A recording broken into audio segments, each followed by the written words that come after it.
Welcome back, and questions are swirling over where a binder holding some of the country's most closely guarded national secrets could be. The highly classified information about Russian interference in the 2016 presidential election went missing in the final hours of the Trump presidency. These are documents considered so sensitive that the House Intelligence Committee secured them in a safe inside another safe, a CIA vault. And more than 2 years later, that binder is apparently still missing. And joining me now is CNN contributor John Dean, who served as White House counsel in the Nixon administration.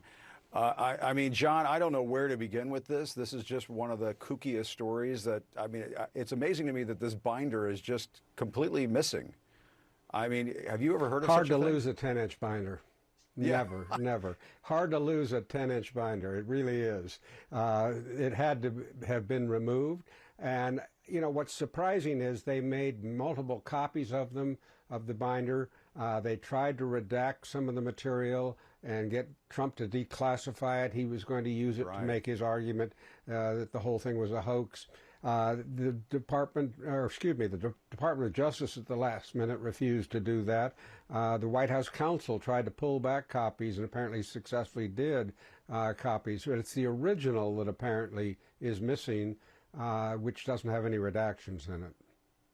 And do you suspect some kind of cover-up going on here behind this information just disappearing? I mean, it seems to me that it's also just odd that we're hearing about all of this now almost before the 2024 election, when apparently all of this went missing, you know, shortly before Trump left office. I mean, that's a lot of time to pass. What's going on? Why, shouldn't there be an investigation or something? I think there's a problem with amnesia in the West Wing that is there from the Nixon years even. The only person whose memory is good is Cassidy Hutchinson. She remembers Mark Meadows taking a copy of it home. His lawyer says, no, we didn't do that. So, you know, I don't know if there's a cover-up.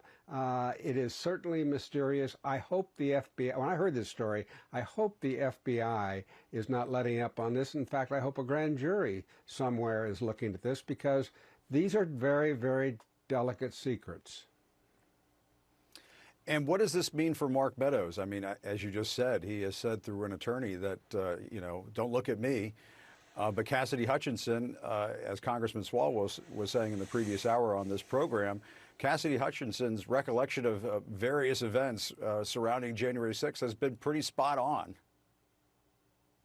It sure has been.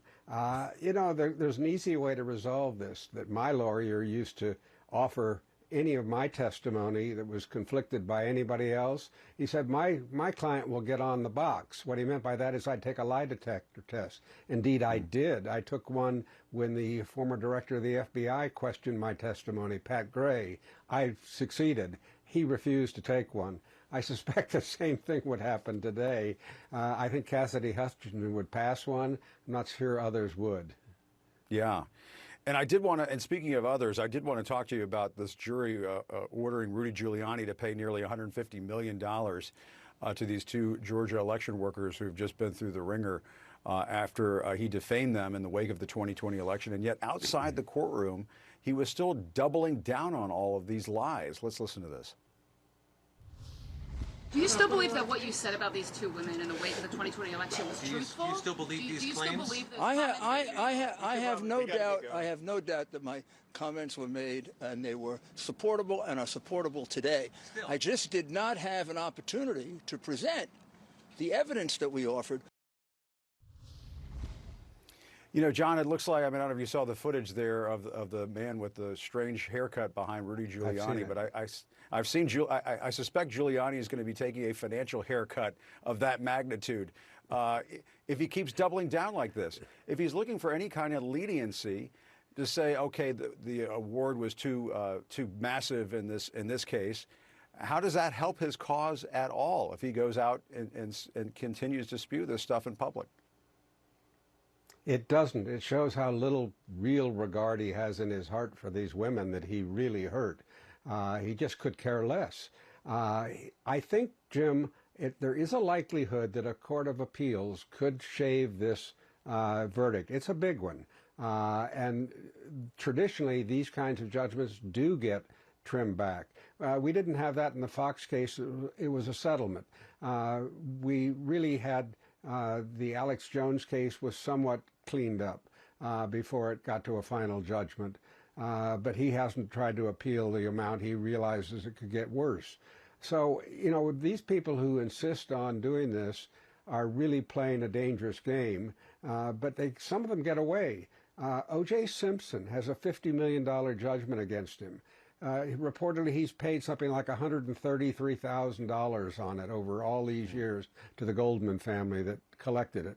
Alex Jones has a $1.4 billion judgment against him. He's offering to pay $55 million on that judgment, $5.5 million every year, and then that's just only partial settlement. But I don't even know if those who have been offered, they're now considering whether they'll take it.